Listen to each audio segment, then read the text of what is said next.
सितंबर का महीना Donald Trump के लिए बहुत दर्द समेटे हुए है। बीजिंग में अमेरिका के 3 सबसे बड़े दुश्मन इकट्ठा हुए हैं। अमेरिका को टक्कर देने के लिए ये तिगड़ी चीन में इकट्ठा हुई है। शी जिनपिंग के साथ व्लादिमीर पुतिन और किम जोंग उन का आना ट्रंप पर सितंबर में बहुत बड़ा सितम ढाने का सिग्नल माना जा रहा है। ट्रंप को घेरने के लिए रूस, चीन और उत्तर कोरिया तैयार हो चुके हैं। सितंबर में अमेरिका के खिलाफ सबसे बड़ा प्लान बनाया जा रहा है। यही डोनाल्ड ट्रंप का सबसे बड़ा डर बन चुका है।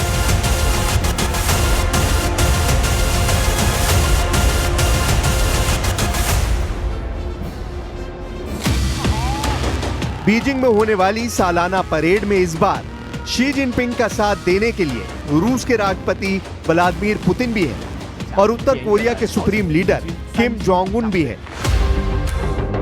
दूसरे विश्व युद्ध के अंत और जापान के सरेंडर की याद में चीन की परेड इस बार बहुत खास है, क्योंकि इसे अब 80 साल हो चुके हैं। ये परेड चीन में हर साल निकाली जाती है।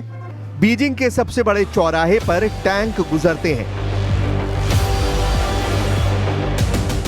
चीन की सैन्य ताकत दिखाई जाती है। आसमान में फाइटर जेट गरजते हैं। चीन अपनी मिलिट्री पावर के जरिए दुनिया को हर साल एहसास दिलाता है कि दूसरे विश्व युद्ध में जापान ने सरेंडर किया, वो जंग हार गया था। और यही एहसास जिनपिंग अब 2025 में डोनाल्ड ट्रंप को दिलाना चाहते हैं। क्या बीजिंग में चीन, रूस और उत्तर कोरिया के लीडर्स का इकट्ठा होना अमेरिका को वार्निंग है? क्या जिनपिंग बता रहे हैं कि जैसे जापान ने सरेंडर किया था, वैसे ही ट्रंप को भी सरेंडर करना पड़ेगा? जब से शी जिनपिंग ने चीन की सत्ता संभाली है, उन्होंने चीन की इस सालाना परेड को और चमका दिया है। जिनपिंग का मकसद अमेरिका को यह बताना है कि चीन की सैन्य ताकत को कम न समझा जाए।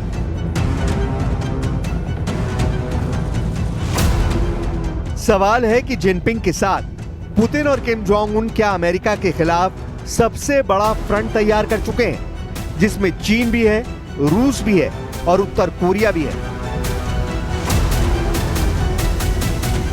यूक्रेन में चल रहे युद्ध में चीन और उत्तर कोरिया के दखल ने पुतिन को बड़ी ताकत दी है। किसी ने फौजी भेजे तो किसी ने हथियार। और अब इस केमिस्ट्री को जिनपिंग ने ग्रैंड स्टेज पर लाने का फैसला किया है, ताकि डोनाल्ड ट्रंप को पता चल जाए कि अमेरिका और नेटो के खिलाफ न रूस अकेला है, न चीन अकेला है और न ही उत्तर कोरिया को अकेला छोड़ा जाएगा। इसीलिए अमेरिका को टक्कर देने के लिए ये तिगड़ी चीन में इकट्ठा हुई है। चीन के राष्ट्रपति शी जिनपिंग के साथ रूस के राष्ट्रपति व्लादिमीर पुतिन और उत्तर कोरिया के शासक किम जोंग उन भी हैं। डोनाल्ड ट्रंप के खिलाफ ट्रिपल फ्रंट खोल दिया गया है। सितंबर में बहुत बड़ा सितम ढहाने का यह सिग्नल माना जा रहा है। 2025 का सबसे बड़ा मोर्चा बीजिंग में रूप ले चुका है। ट्रंप को घेरने के लिए रूस, चीन और उत्तर कोरिया तीनों तैयार हैं। अमेरिका के खिलाफ सबसे बड़ा प्लान समझने की बहुत जरूरत है और यही बात अब डोनाल्ड ट्रंप को सता रही है।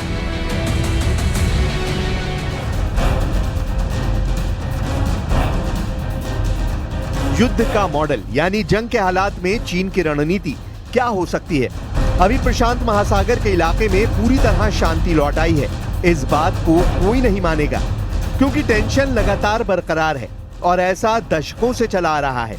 पिछले कुछ सालों में चीन ने अपने परमाणु जखीरे को लेकर जिस तरह चौंकाया है, उससे अमेरिका से लेकर जापान और ऑस्ट्रेलिया से लेकर ताइवान सब सन्नाटे में है। डोनाल्ड ट्रंप को डराने वाली सबसे बड़ी बात यह है कि चीन भी परमाणु पावर है, रूस भी परमाणु शक्ति है और किम जोंग उन को तो ट्रंप रॉकेट मैन कहते हैं। यानी उत्तर कोरिया के पास भी परमाणु बम है और इसीलिए इस ट्रिपल परमाणु फ्रंट से कैसे निपटा जाए, यह ट्रंप के लिए टेढ़ी खीर साबित हो रहा है। चीन, रूस और उत्तर कोरिया की तिगड़ी को देखकर अमेरिका के लिए हालात बिगड़ने की चेतावनी दी जा रही है। अगर जिनपिंग, पुतिन और किम जोंग उन की दोस्ती और मजबूत हुई तो समझ लीजिए कि वैसा ही हाल होगा जैसे ज़ेलेंस्की के साथ यूक्रेन में हुआ है। प्रशांत महासागर में अमेरिका के 4 साथी हैं जो चीन की आंखों में किरकिरी बने हुए हैं। पहला है जापान, दूसरा है दक्षिण कोरिया, दोनों उत्तर कोरिया के भी दुश्मन हैं। तीसरा है ताइवान और चौथा है ऑस्ट्रेलिया, जिसने अपनी नौसेना को इतना ताकतवर बनाना शुरू कर दिया है ताकि वो चीन को चैलेंज कर सके। सवाल उठ रहा है कि अगर वर्ल्ड वॉर की नौबत आई और दुनिया इसी तरह दो खेमों में बटी तो रूस, चीन और उत्तर कोरिया युद्ध कैसे लड़ेंगे और सबसे पहला हमला कहां किया जाएगा। इन सब बातों के बीच चीन की मिसाइल पावर को लेकर डर बढ़ने लगा है, क्योंकि चीन के परमाणु जखीरे और उसकी मिसाइल पावर ने वर्ल्ड वॉर वाले खतरे को फिर जिंदा कर दिया है।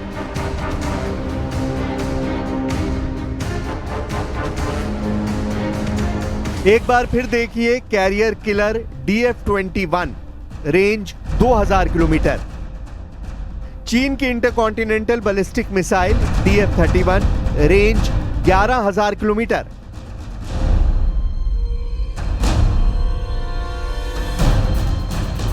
चीन की DF-41, रेंज 15000 किलोमीटर। चीन की बहुत बड़ी परमाणु मिसाइल DF-5, रेंज 13000 किलोमीटर। चीन की पनडुब्बी से दागी जाने वाली मिसाइल, रेंज 8000 किलोमीटर।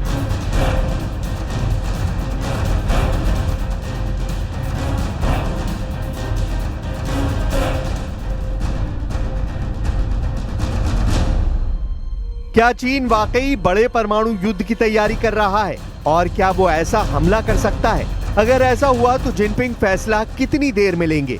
और अगर उन्होंने बटन दबाने का फैसला कर लिया तो चीन का पहला टारगेट कौन होगा? क्या चीन का निशाना अमेरिका होगा? क्या चीन का निशाना जापान बनेगा? या फिर ताइवान पर चीन का पहला परमाणु बम गिरेगा? चीन की मिलिट्री पावर को लेकर ताइवान में जबरदस्त पैनिक फैल गया है। ताइवान के राष्ट्रपति ने आर्म्ड फोर्सेस डे पर बताया कि ताइवान के सामने खतरा बढ़ गया है। बीजिंग में टैंक और फाइटर जेट्स देखकर ताइवान को लग रहा है कि अगला युद्ध ताइवान के खिलाफ हो सकता है। 当前的安全环境比以往更加严峻。近年来，中共持续以军机、军舰在台海周边进行高强度活动，甚至结合灰色地带侵扰、认知作战等手段，意图改变台海现状，削弱国人信心。这不仅仅是对台湾民主自由的威胁，更是对整个民主世界的挑战。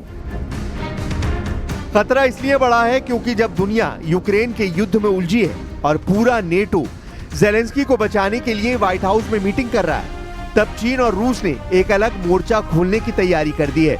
चीन लगातार अपने इलाके के आसपास के साथ ताइवान और जापान की दहलीज तक युद्ध अभ्यास करता रहता है। यह ऐसे युद्ध का खतरा है जिसमें दुनिया की दो सबसे बड़ी पावर एक दूसरे से टकरा सकती हैं और इसकी जद में बहुत जल्दी पूरी दुनिया आ सकती है।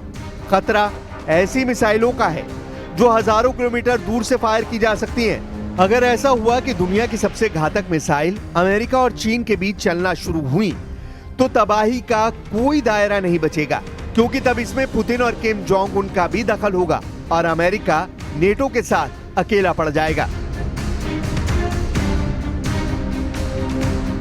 इसीलिए कहा जा रहा है कि अमेरिका और मित्र देशों को टक्कर देने के लिए पुतिन, जिनपिंग और किम जोंग उन की तिगड़ी चीन में इकट्ठा हुई है। चीन के राष्ट्रपति शी जिनपिंग के साथ रूस के राष्ट्रपति व्लादिमीर पुतिन और उत्तर कोरिया के शासक किम जोंग उन भी हैं। डोनाल्ड ट्रंप के खिलाफ ट्रिपल फ्रंट खोल दिया गया है। सितंबर में बहुत बड़ा सितम ढहाने का सिग्नल माना जा रहा है। 2025 का सबसे बड़ा मोर्चा बीजिंग में रूप ले चुका है। ट्रंप को घेरने के लिए रूस, चीन और उत्तर कोरिया तैयार है। अमेरिका के खिलाफ सबसे बड़ा प्लान समझने की बहुत जरूरत है। यही बात अब डोनाल्ड ट्रंप को सता रही है। इसमें कोई शक नहीं कि बीजिंग में शंघाई सहयोग संगठन की बैठक ट्रंप के खिलाफ बहुत बड़ा टर्निंग पॉइंट साबित हो रही है।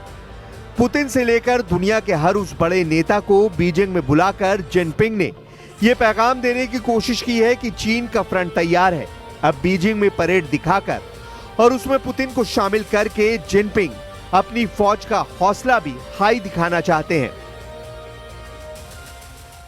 中俄一贯本着相互尊重、互利共赢的原则，开展包括能源在内的各领域务实合作。 पुतिन और किम जोंग उन का साथ मिलने के बाद चीन को जीत की गारंटी नजर आ रही है। इसीलिए ताइवान और जापान को लेकर चीन लगातार आक्रामक होता जा रहा है। चीन की एयरफोर्स और उसके बॉमर आए दिन जापान और ताइवान के एयर स्पेस के करीब पेट्रोलिंग कर रहे हैं। वो इसलिए क्योंकि चीन के टारगेट पर जापान भी है और ताइवान भी। यह है चीन का सबसे खतरनाक न्यूक्लियर बॉमर H-6K, जिसकी रेंज में अमेरिका के वो अड्डे भी हैं जो प्रशांत महासागर में उसके बहुत बड़े मिलिट्री बेस माने जाते हैं और उनको टारगेट करने के लिए चीन लॉन्ग रेंज मिशन वाले H-6K बॉमर भी इस्तेमाल कर सकता है। जब यह बॉमर आसमान में होता है तो रिफ्यूलिंग के बाद यह प्रशांत महासागर में अमेरिका के गुआम मिलिट्री बेस तक को परमाणु हमले से पूरी तरह खत्म कर सकता है। H-6K बॉमर 12,000 किलो वजन के बम या मिसाइल लेकर उड़ सकता है। इसका मेन हथियार CJ-20 क्रूज मिसाइल है, जिसकी रेंज 2000 किलोमीटर है। यह ऐसी 6 मिसाइल लेकर उड़ सकता है। चीन के पास ऐसे 170 बॉमर हैं।